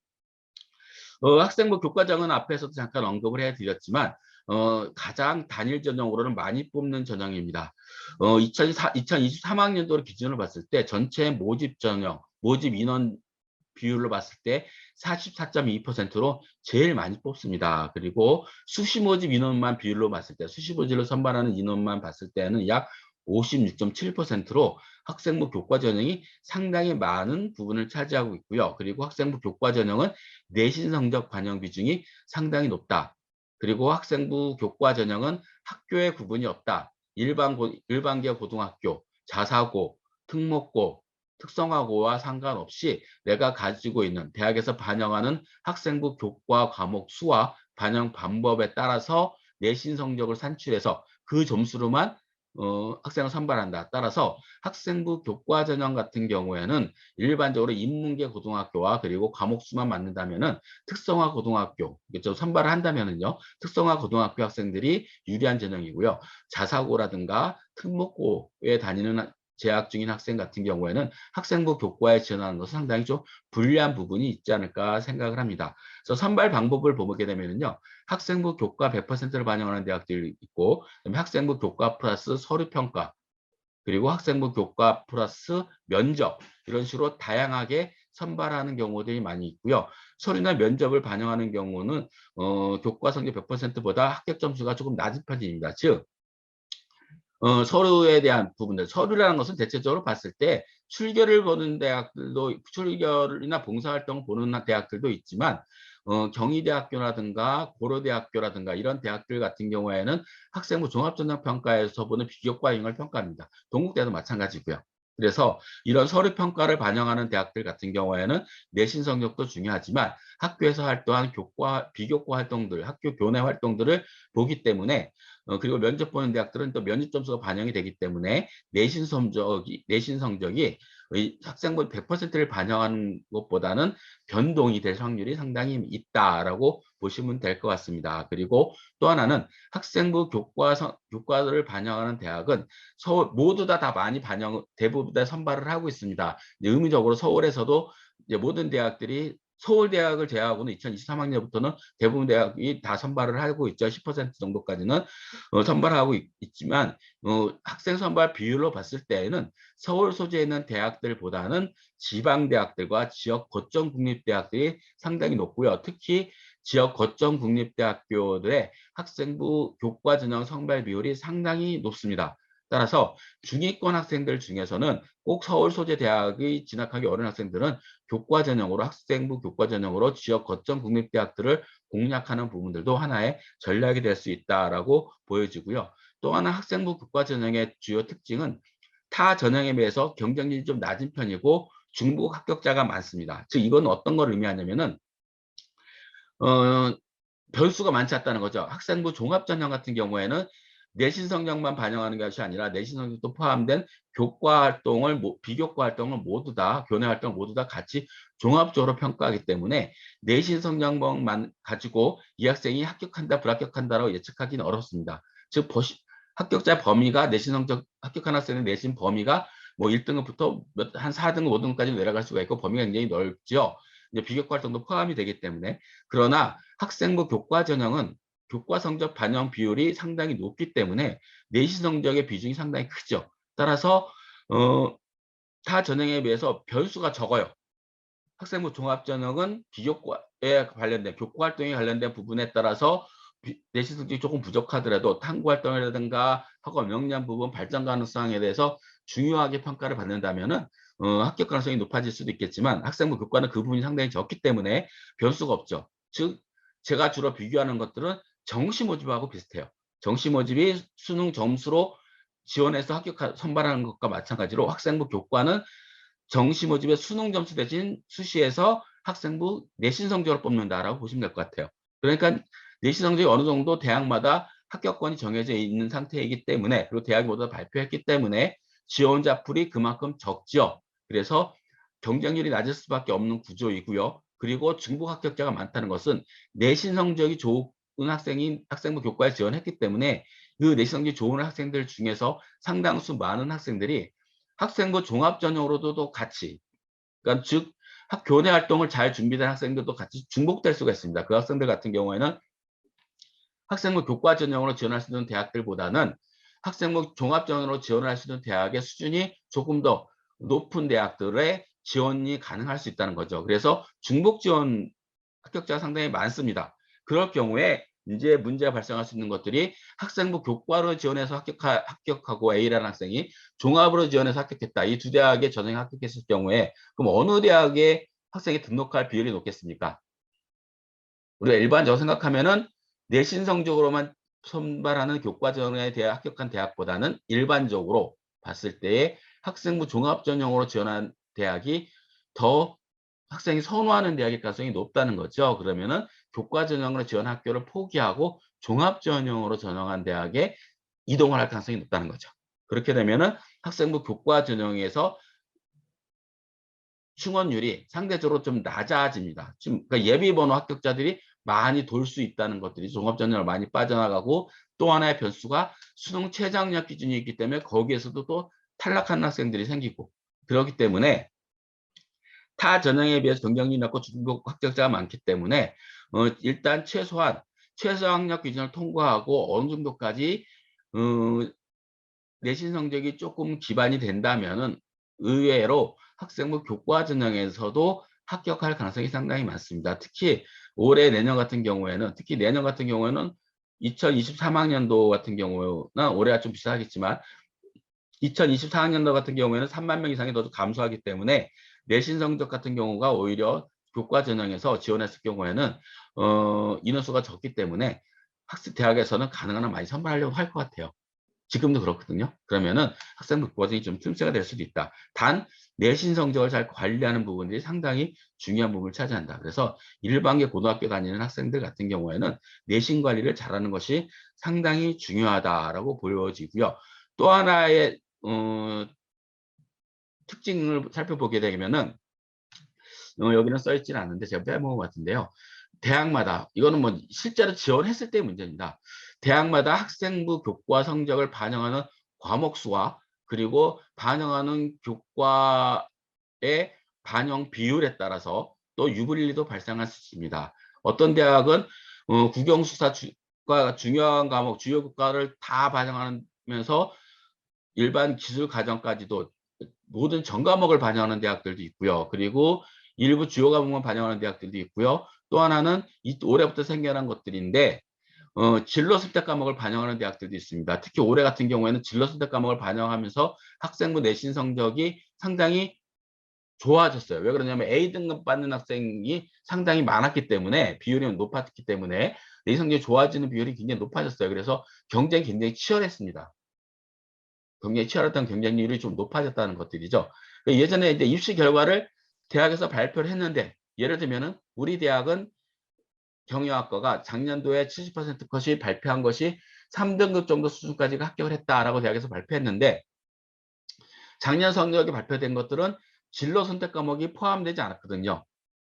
다 주요 교과목만 포함이 되거나 전 과목을 포함이 됐는데, 진로 선택 과목을 반영한 대학 같은 경우에는 작년에 3등급까지 됐다고 했는데 올해 학생들이 계산을 해보니 진로 선택 과목을 A, B, C를 이제 적용을 하겠죠. 이제 일반 선택 과목의 등급 적용으로 변환을 해야 되니까 대학들이 변환을 해줍니다. 그리고 변환을 하다 보니까 등급이 좋아지죠, 상대적으로. 그러다 보니까 이제 내신 성적이 내가 주요 교과만 작년 했던 과목만 했을 때는 3등급이 조금 안 됐었는데 3.2등급 정도가 됐었는데 진로 선택 과목이 들어오니까 3등급, 2.9등급, 2.8등급이 될 수도 있거든요. 이제 그런 것들이 이제 부풀려서 난 내 성적이 되는구나 해서 지원하는 학생들이 상당히 많았습니다. 이제 이런 것들 때문에 올해가 약간의 변수가 될 가능성이 상당히 있다. 그래서 올해 2023학년도, 2024학년도는 올해 결과가 발표되니까 그거를 가지고 지원하면은 충분히 좀 도움이 되지 않을까 생각합니다. 이런 부분들이 이제 학생부 교과의 변수라고 보시면 될 것 같아요. 그리고 교과목 반영 비율은 정시 모집에서 대학에서 반영하는 설명드릴 텐데 영역별 반영 비율하고 동일합니다. 국어 교과는 30%, 수학 교과는 20%, 사회 교과, 영어 교과는 30%, 사회 교과는 20% 이런 식으로 이제 대학들이 반영 비중을 달리 두는 것들이죠. 가중치를 두는 것들이죠. 이제 이런 것들에 따라서도 달라질 수 있다라고 보시면 될 것 같습니다. 이렇게 해서 이제 반영하는 대학들은 이제 이거 설명을 드렸고요. 이렇게 해서 이제 반영하는 대학들의 이제 교과 전형을 반영하는 대학들의 면면을 보면은 가톨릭대 같은 경우에는 이제 2023학년도에 교과 100%로 있고요. 그다음에 최저 기준이 있죠. 건국대학교는 340명을 모집하는데 교과 100으로 하는데 최저 기준이 없습니다. 이런 대학 같은 경우에는 최저 기준이 없으면은 내신 성적이 굉장히 높습니다. 합격권이 굉장히 높아지고 최저학력 기준이 있으면 내신 성적이 좀 낮아집니다. 왜? 수능 성적이 반영이 되기 때문에 그만큼 학생들의 경쟁률도 떨어지고, 그리고 실제로 수능 최저학력 기준을 통과하는 학생들이 많지가 않습니다. 거의 제가 봤을 때는 50% 가까이는 지원자의 50% 가까이는 수능 최저를 통과하지 못한 학생들이 그 정도 수준이 됩니다. 그렇기 때문에 내신 성적을 교과 전형을 준비하는 학생들 같은 경우에는 일반적으로 수능도 같이 챙겨야 되는 부분이 있다라고 보시면 되고요. 대부분의 많은 대학들에서 최저학력 기준을 적용합니다. 경희대학교를 보게 되면은 학생부 교과가 70%, 비교과가 30%, 아까 말씀드렸죠. 비교과는 서류평가입니다. 그리고 5% 이내, 즉 3학년 재학생들 중에서 5% 이내까지 추천이 가능하고요. 고려대에는 학생부 80, 서류 20, 이것도 비교과죠. 서류평가죠. 여기에서 이제 4% 이내, 이거는 이제 재수생까지 포함입니다. 그래서 최저학력 기준이 있고, 광우대 최저가 없고요. 국민대, 단국대 다 100%를 하고 있는데 최저가 있고요. 그다음에 동국대 같은 경우에는 최저가 없는데 서류평가가 30 있고 8명을 추천받을 수 있는데 계열별로 4명씩 이렇게 대학마다 다양한 방법으로 선발하고 있다라고 보시면 될 것 같습니다. 그리고 이제 또 특이한 대학들을 볼까요?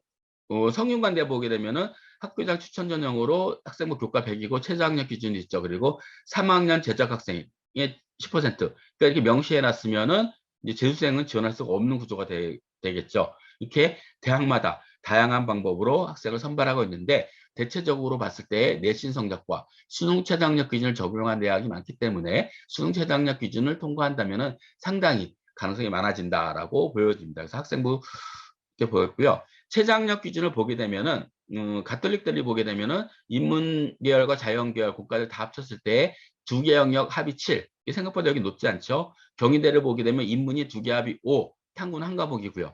그리고 자연은 두 개 합이 5, 탕구 한 과목 이렇게 들어가 있겠고요. 고려대학교 같은 경우는 인문이 세 개 등급 합이 6, 높아요. 그리고 탕구가 두 과목 반영하고 있고요. 자연계는 세 개 합이 7, 과탐이 두 과목. 자연계 과목이 합이 7인 거는 이제 탐구에서 탐구나 수학에서 이제 문제가 더 등급이 낮아질 것이다라고 예상이 됐는데 지금 바뀐 부분들이 있기 때문에 이 부분들이 그대로 유지가 되고 있습니다. 이거는 어떻게 될지는 좀 두고 봐야 될 것 같아요.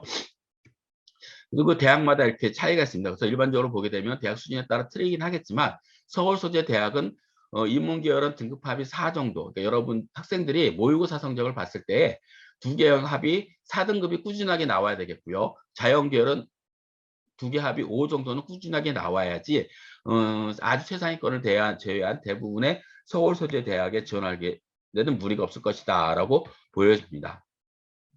그래서 상위권 대학은 세 개 합이 6, 그 다음에 일반적으로 그 외 학생들은 두 개 합이 5 정도가 꾸준하게 모의고사 성적에서 나와야 된다라고 보시면 될 것 같습니다. 이렇게 해서 이제 학생부 교과전형에 대해서 말씀드렸고요. 이제 학생부 종합전형은 이제 뭐 말씀드리는 바와 같이 대부분 다 아시는 내용들이니까 이거는 이제 세 번째 시간에 있으니까 이제 간단하게 이제 언급만 하고 넘어가도록 하겠습니다. 2023학년도에는 이제 1,900명 정도가 증가했다 그랬죠. 그리고 선발 방법은 가장 많이 선발하는 게 1단계 다단계 전형입니다. 그래서 다단계 전형은 1단계, 2단계 나눠서 하는 것을 다단계 전형이라고 하고요. 서류평가 100으로 뽑는 전형을 일괄 합산 전형이라고 합니다. 그래서 서류 100으로 뽑는 대학 중에 특징적인 대학들이 뭐 성균관대, 서강대, 한양대 이런 대학들이 서류 100으로 선발하고 있죠. 그리고 대부분의 많은 대학들은 다단계로 선발합니다. 즉 1단계에는 서류 100, 2단계에서는 서류 플러스 면접 이렇게 해서 선발하고 있고 1단계의 선발 비율은 1단계에서 서류 심사 합격하는 학생들을 보통 3배수에서 5배수까지 선발하는 대학들이 많이 있다라고 보시면 될 것 같습니다. 그리고 이제 또 하나 중요한 것들이 학교생활 기록부 중 교과 학습 발달 상황이 상당히 중요해졌다. 아까도 말씀드렸지만 2022학년도에부터 이제 학교생활 기록부의 변경 사항들이 많이 바뀌었죠. 그리고 자기소개서도 변경이 됐고, 그리고 2023학년까지 자기소개서가 있지만 2024학년도에는 자기소개서 폐지되면서 글자 수도 2024학년도에 또 대폭 많이 축소가 되죠. 수상 기록도 없어지게 되겠고, 독서활동 기록도 없어지게 되겠고, 자율 동아리도 없어지게 됩니다. 이러한 부분들이 많이 없어지기 때문에 중요하게 보는 것들이 이제 교과 학습 발달 상황, 내신 성적뿐만 아니라 세부 능력 특기 사항이 상당히 중요한 부분으로 되고 있고요. 그리고 또 하나가 2022학년 1학년도부터 이제 시행이 되었던 부분들인데 학교 생활 기록부와 면접에서 브라인드 처리가 됩니다. 즉 학교 생활 기록부에서 학교의 특징을 이름이라든가 학교의 특징을 나타내는 부분들은 모두 다 삭제해서 대학에 제공이 되고요. 그리고 면접 장면에서도 교복이라든가 그리고 면접관들이 이 학생이 어느 학교 출신인 것을 알 수 없게끔 해서 면접을 시행하고 있습니다. 그래서 작년에 처음 시행이 됐는데 그거의 영향이 몇몇 대학에서 발표한 것들은 크게 영향이 없다고 얘기를 하고 있지만 이제 앞으로도 이제 계속 이런 쪽으로 진행이 되고 있기 때문에 나만의 특징을 가진 것들로 이제 준비를 잘해야 되겠고요. 뭐 자사고라든가 특목고라 그래서 나는 좀 어떻게 되면 또 바뀌겠지, 달라지겠지라고 얘기를 하겠지만 그것들이 이제 시간이 지나면 지날수록 비슷해질 가능성이 많이 희석될 가능성이 있다는 것들이죠. 특목 같은 경우는 그래도 좀 덜하죠. 전문 교과 과목이 있기 때문에 이 학생이 무슨 학교인지는 어느 학교인지 모르겠지만 이게 외고냐 국제고냐 과고냐는 알 수 있는 정도 수준까지는 갈 수가 있겠죠. 그러나 일반고나 자사고는 아주 특별한 경우가 아닌 다음에는 교육 과정이 비슷하기 때문에 그 안에서 활동한 내용들, 교과 활동 내에서 탐구 활동이라든가 그리고 심화 탐구 활동들, 그다음 발전 가능성을 보여줄 수 있는 부분들, 전공적 가능성을 보여줄 수 있는 관심 정도라든가 이런 것들이 기록되는 것들이 상당히 중요한 부분을 차지하지 않을까 생각을 합니다. 따라서 이제 필수로 준비해야 될 것들이 이제 내신 성적 관리는 뭐 당연히 필수로 이제 돼야 되겠고요. 이제 학교 생활 기록부에 기록되는 글자 수와 그리고 자기 소개서의 폐지, 뭐 2023학년까지는 자기소개서가 존재하지만 아마 폐지하는 대학들이 상당히 많이 늘어날 겁니다. 2024학년도에 폐지가 되기 때문에 이미 2022학년도부터 뭐 고려대학교라든가 일부 대학들은 폐지를 했죠. 그렇기 때문에 그 학교 생활 기록부에 기록되어 있는 부분들을 잘 해야 되겠고, 그 다음에 내신 성적 관리에서 내신 성적뿐만 아니라 세부 능력 특기 사항에 내가 가지고 공부할 수 있는 부분들, 학습 태도라든가 관심 분야라든가 그리고 치마 탐구한 내용들이라든가 이런 것들이 기록이 될 수 있도록, 그리고 독서활동 이런 것들이 기록이 될 수 있도록 준비를 잘 하시는 것이 필요하다. 그리고 교내 프로그램 적극적으로 참여하고 기록이 정확하게 기록이 돼야 되는데, 이때 기록이 될 때에는 내가 왜 그 프로그램을 하게 되었는지와 그 프로그램에서 내가 어떤 역할을 했는지 이런 것들이 기록이 되어야 되겠고, 그리고 그 경험과 느낌이 들어야 되겠죠. 즉 변화된 점, 배우고 느낀 점이 들어가야 된다는 것들입니다. 즉 예를 들면 지금 이제 동아리 활동 2023학년도 기록, 뭐 예를 들면 동아리 활동을 하는데 동아리 활동에서 자율동아리는 이제 30자 내외로 동아리 이제 그 주제만 동아리에서 중심 내용만 간단히 기록이 될 수 있죠. 그러면은 이제 자율동아리를 했다. 그럼 500자까지 쓸 수 있으면 470자 정도는 내가 그 동아리에서 어떤 동아리에서 무엇을 어떻게 구체적으로 했는지에 대한 부분들이 언급이 돼야 되겠고, 그래서 그 시행한 내용들을 통해서 내가 어떻게 변화가 되고 무엇을 할 수 있게 되었는지를 기록이 되어 있는 것들이 좋겠죠. 그래서 좀 구체적으로 좀 들어가야 될 것 같습니다. 왜 그러냐면은 이러한 내용들이 구체적으로 예전에 들어가지 않아도 자기소개서에 이제 이런 내용들이 학교생활 기록부에 언급이 되어 있으면 자기소개서에 구체적으로 내 활동 내용들을 기록할 수 있었지만, 지금은 이제는 자기소개서가 폐지되고 추세고 2024학년도에 2024학년도에 완전 폐지가 되기 때문에 이런 내용 활동들이 구체적으로 들어가서 입학사정관이 봤을 때 이 학생 이런 열심히 했고 이런 것들 한번 물어봐서 알아봤으면 좋겠다라는 느낌이 들 수 있을 정도로 좀 열심히 준비하는 게 필요하지 않을까 생각이 됩니다. 그리고 교과 연계 활동, 다양한 교과 활동, 교내 활동들 같은 경우에는 모집 단위와 연결되거나, 그리고 내가 관심 분야 쪽에 있는 것들을 조금 더 심도 있게 1학년보다 2학년 때, 2학년 때보다 3학년 때 이렇게 바뀌는 게 좋겠고요. 특히 이제 전공이 바뀌는 부분들도 이제 많이들 학생들이 이제 궁금해하거나 학부모님들 궁금해하는데, 전공이 바뀌어도 상관은 없지만 전공이 바뀌기 전까지 내가 예를 들면 뭐 컴퓨터 공학과를 가고 싶었다. 근데 컴퓨터 공학과를 1학년 때 가고 싶어서 열심히 활동하는데 1학년 열심히 활동해 보니까 내가 이 부분에서는 나하고 잘 안 맞는 것 같아요. 내가 좀 어려움을 많이 느껴. 다음 뭐 이렇게 진로 검사라든가 다른 활동들에서 보니까 컴퓨터 공학보다는 내가 할 수 있는 것들이 뭐 생명과학 쪽이 더 맞는 것 같아. 그러면은 생명과학이라든가 생명공학 쪽으로 다시 바꾸면서 거기에 맞는 활동을 시기별로 맞게끔, 학년별로 맞게끔 활동을 변형해서 가면 됩니다. 그리고 이런 것들이 바뀐 내용들이 궁금하면은 자기소개서 없었을 때는 자기소개서가 폐지된다면은 면접 시간에 물어보게 되면 그때 설명하면 되거든요. 이런 변화된 과정들이 학교 생활 기록부에 잘 기록이 될 수 있도록 한다면은 좋겠고요. 그리고 이런 활동들, 교내 활동들은 꾸준하게 지속적으로 하는 것들이 좋겠다. 전공과 모집단에 연관된 것들이 변화되지 않으면 더 좋겠지만 변화된다 할지라도 꾸준히 활동만 한다면 큰 무리는 없을 것이다 라고 보시면 될 것 같습니다. 그래서 이제 서울에서 이제 평가하는 방법들은 이거는 뭐 간단하게 다들 아시는 것들이기 때문에 이제 간단하게 말씀을 드리면은 뭐 학업 역량에서는 학업 성취도와 학업 태도와 학업 의지, 탐구 능력, 즉 이제 학업과 관련된 부분이 상당히 좀 많은 편이고요. 전공 적합성은 전공과 관련된 교과목 이수, 그리고 진로 선택 과목도 여기에 포함이 되겠죠. 전공에 대한 관심과 이해, 그러니까 전공과 관련된 활동들이 되겠죠. 그리고 전공과 활동들에서 어떠한 경험을 했는지 이런 것들, 그리고 인성과 관련된 부분들은 협업 능력, 리더십 이런 것들이 여기에 포함이 되겠고, 발전 가능성이라든 것은 자기 주도성. 내가 지금 현재는 뭐 학업 역량이라든가 뭐 내신 역량 이런 것이 약간 조금 부족한 편이 있지만 이 부분들을 극복하기 위해서, 그리고 부족하지만 교과 성적은 약간 부족하지만 내가 관심 그 분야 쪽에 있는 것들에 대한 관심도와 하고 싶은 능력들, 창의적인 능력 이런 것들을 주로 많이 본다라고 보시면 될 것 같습니다. 그렇게 해서 이제 대학들이 뽑는 전형들을 보게 되면은 대부분의 대학들은 이제 수능 최저학력 기준이 없습니다. 수능 최저학력 기준이 없고 1단계와 2단계, 즉 다단계 전형으로 대부분이 선발하고 있다라고 보시면 될 것 같고요. 선발 비율도 보게 되면 화면에서 보시는 것 같이 대체적으로 3배수를 많이 뽑고, 이제 특이한 대학이 고려대 학업우수형 6배수 정도 뽑는 정도고요.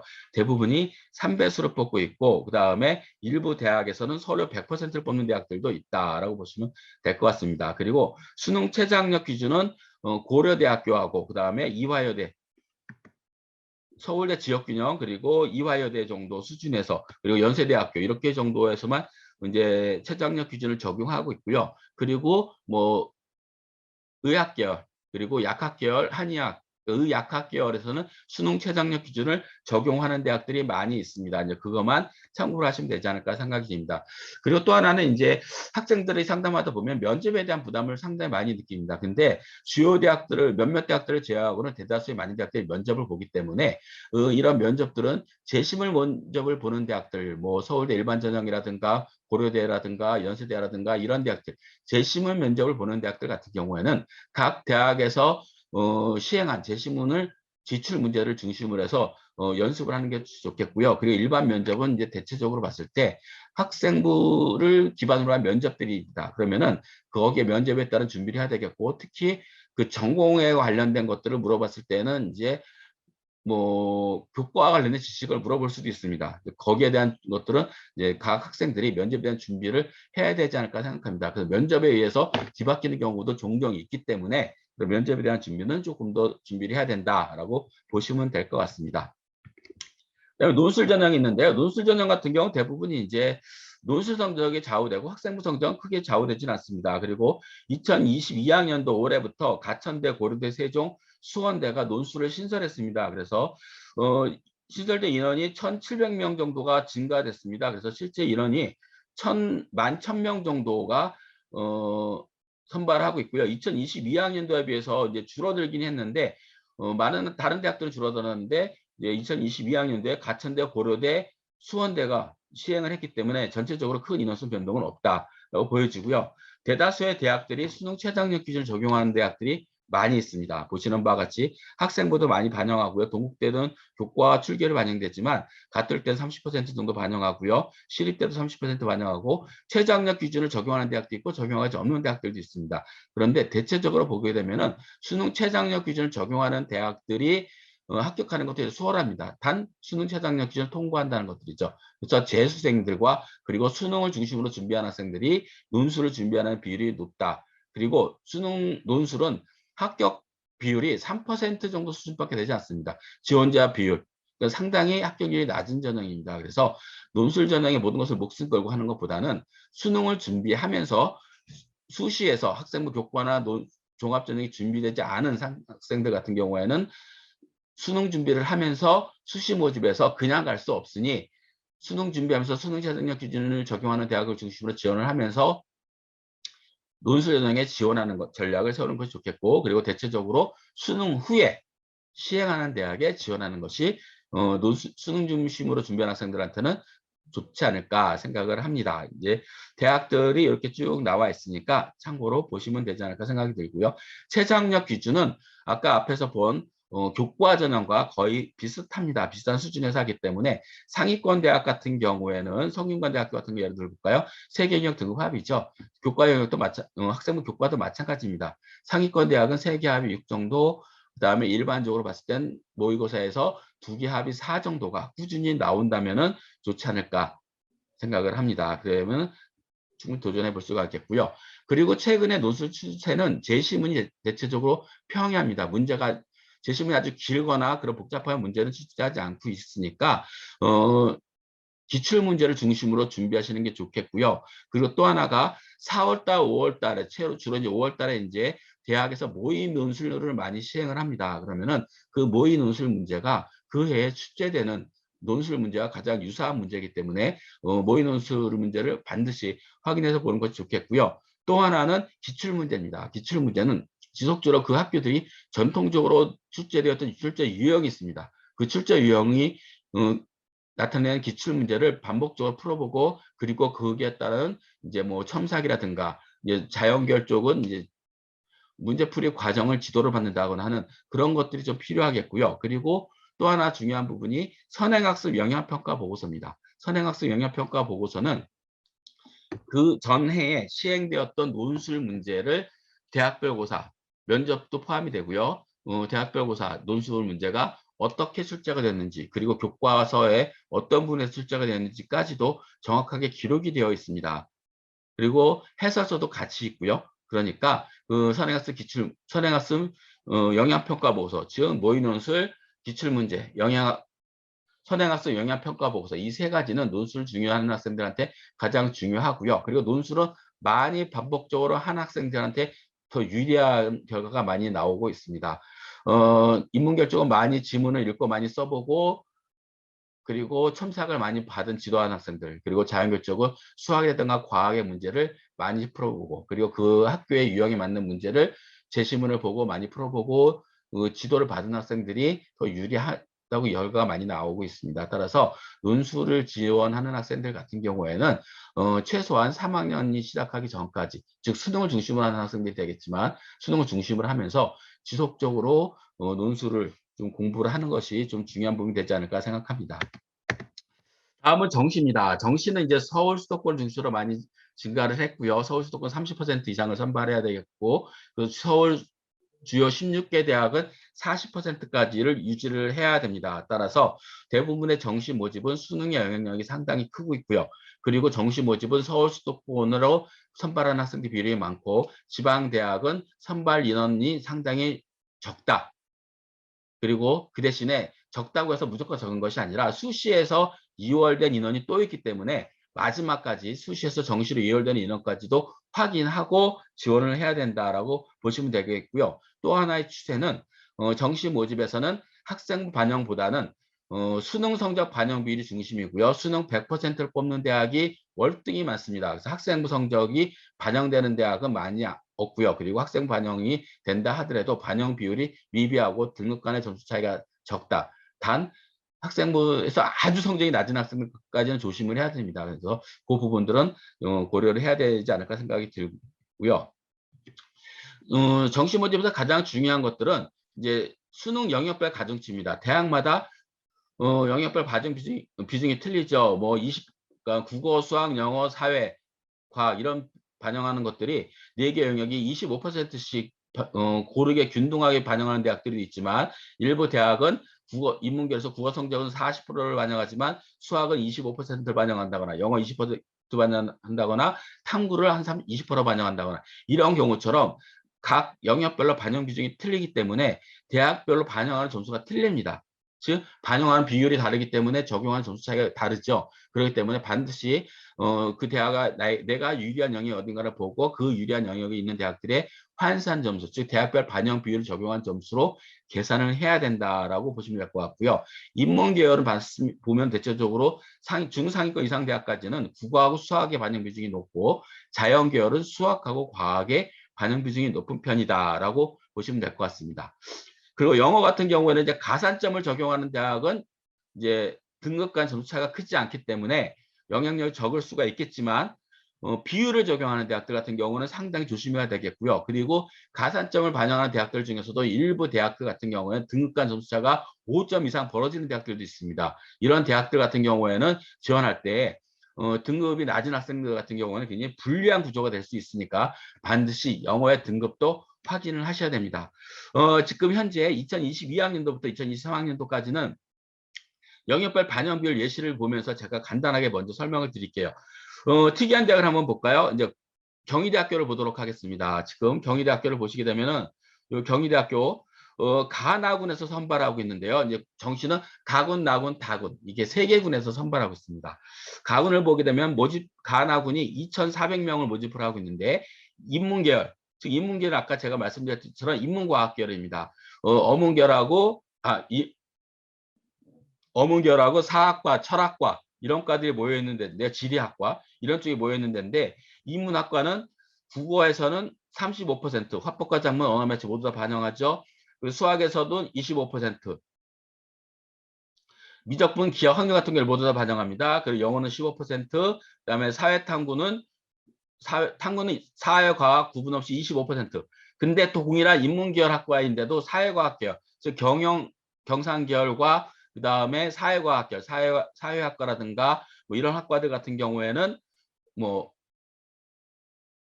언론정보학과 이런 쪽이 되겠죠. 국어의 비중이 25%, 인문계열, 인문과학계열보다 낮죠. 10%가 낮은데 수학이 35%를 반영합니다. 굉장히 높죠. 그리고 영어와 탐구는 동일합니다.